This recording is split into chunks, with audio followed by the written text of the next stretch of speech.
Assalamualaikum warahmatullahi wabarakatuh. Apa kabar sahabat yang dirahmati Allah Subhanahu wa taala? Saya berdoa semoga saudaraku semuanya selalu diberikan kesehatan lahir batin, diampuni dosa-dosanya, dipanjangkan umurnya dan dilapangkan rezekinya. Semoga kita senantiasa mendapat bimbingan Allah menuju jalan yang lurus dan kehidupan yang penuh berkah.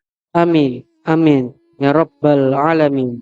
Salawat dan salam selalu tetap tercurahkan kepada uswatun hasanah kita, yaitu Nabi Muhammad sallallahu alaihi wasallam. Allahumma sholli ala Sayyidina Muhammad wa ala ali Sayyidina Muhammad. Sahabat yang beriman yang dirahmati Allah Subhanahu wa taala, dalam setiap ibadah terdapat aturan-aturan yang harus kita ikuti dengan sungguh-sungguh. Salat sebagai salah satu rukun Islam yang paling fundamental, tidak terkecuali ia merupakan tiang utama dalam membangun hubungan yang kokoh antara hamba dan Sang Pencipta. Namun terkadang dalam keasyikan kita menjalankan sholat, kita mungkin tidak menyadari bahwa ada tindakan-tindakan yang sepele namun berpotensi membatalkan kesempurnaan ibadah kita. Mengutip hadis-hadis Rasulullah Shallallahu Alaihi Wasallam, kita akan menjelajahi 6 larangan dalam sholat yang sangat penting untuk dipahami. Larangan-larangan ini bukanlah semata-mata tentang menjalankan serangkaian gerakan, tapi juga mencerminkan kesadaran, konsentrasi, dan pengabdian kita kepada Allah Subhanahu wa Ta'ala.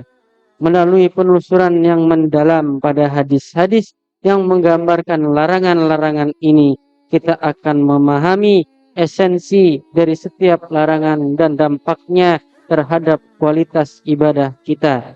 Mari kita renungkan bersama, bukan hanya sebagai kewajiban, tetapi sebagai kesempatan untuk memperkuat ikatan batin kita dengan Yang Maha Kuasa. Dalam sholat, ada 6 hal yang tidak boleh kamu lakukan. Jika dilakukan, ibadah sholatmu menjadi batal.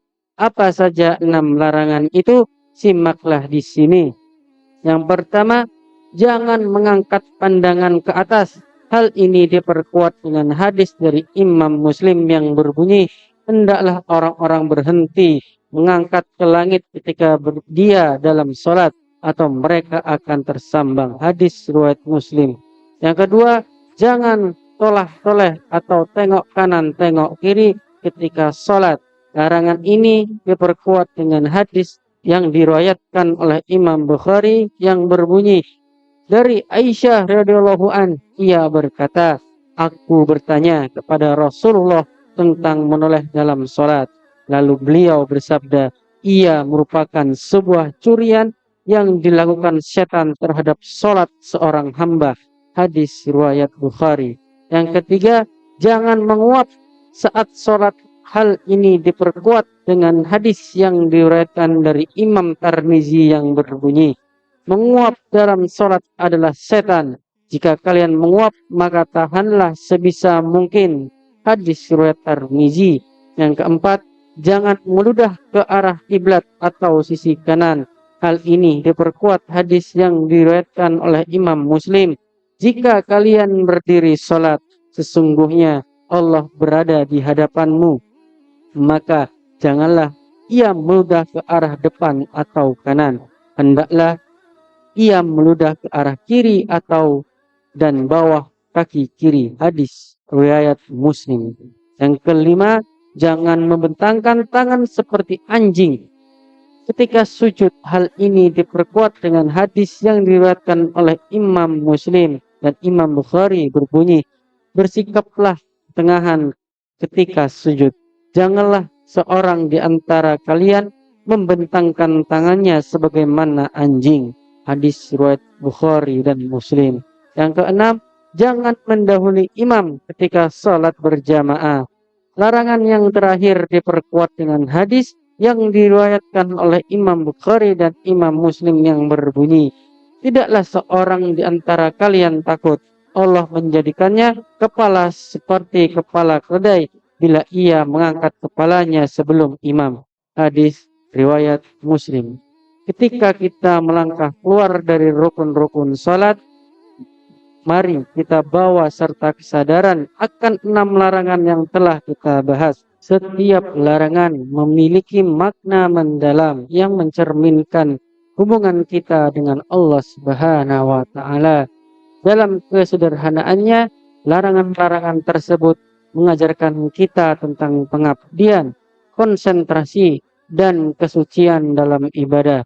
Dengan kesadaran akan larangan-larangan ini, mari kita jadikan setiap sholat sebagai pengalaman yang lebih mendalam dan bermakna. Jadikanlah setiap gerakan, setiap doa sebagai ungkapan cinta dan penghormatan kita kepada Sang Pencipta.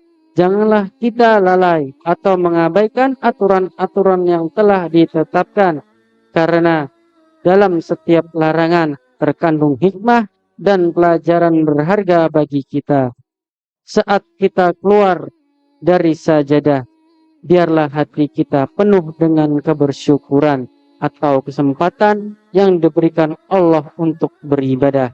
Semoga kita senantiasa mampu menjalankan sholat dengan kesadaran dan konsentrasi yang tinggi, sehingga setiap sujud, setiap ruku, dan setiap doa yang kita panjatkan menjadi sarana yang mengangkat derajat kita di sisinya. Dengan demikian, marilah kita berkomitmen untuk terus meningkatkan kualitas ibadah kita, baik dalam tindakan maupun dalam kesadaran spiritual. Sebab hanya dengan itulah kita bisa mencapai kedekatan yang lebih dalam dengan Allah Subhanahu wa taala dan merasakan kehadirannya dalam setiap detik kehidupan kita.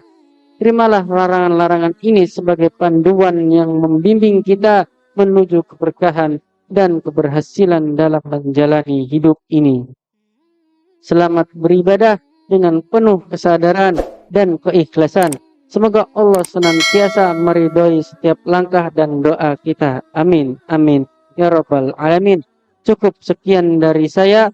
Mohon maaf jika ada salah-salah kata dan keliru, karena saya sebagai manusia tempat salah dan khilaf. Jika ada benarnya, itu murni dari Allah Subhanahu wa taala. Semoga berfaedah untuk semua sahabat yang beriman. Wallahu a'lam bishawab. Wassalamualaikum warahmatullahi wabarakatuh.